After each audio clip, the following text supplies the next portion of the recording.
د نن ورځې سې لنډ او مهم خبرونه. د ریاست الوزرا اقتصادي مرستیال ملا عبدالغني برادر اخوند په مشرۍ د اقتصادي کمیسیون په نوبتي غونډه کې د سرو زرو د موقت صدور کړنلاره تایید شوې.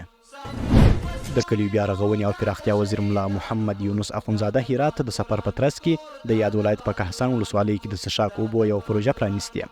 په یاد پروژه 22 میلیونه افغانۍ لګښت راغلی چې د بشپړېدو سره یې څه باندې 100 تنو ته د پاکو اوبو زمینه برابره سوې.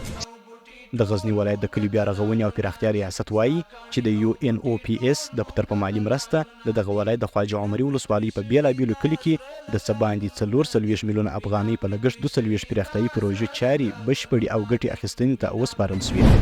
د کډوالو او بیرته راستنېدونکو چارو وزارت وایي چې تېره ورځ د غبرګولي میاشتې په 21 نیټه له پاکستان څخه 315 افغان کډوال په جبري توګه د سپین بولدک او تورخم له لارې هېواد ته راستنه سوي.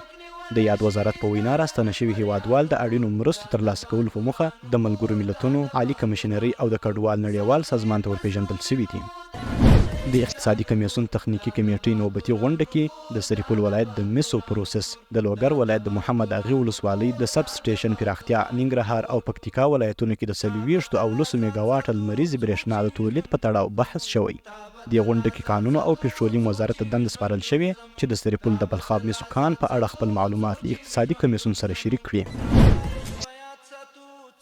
مالیزیا کې د اسلامي امارت سفیر نقیب الله احمدي د یاد هیواد د پوهنې د پخواني وزیر او د مالیزیا د پرمختللو اسلامي زده کړو نړیوال انسټیټیوټ له لوی رئیس ډاکټر مزلي ملک سره کتلي.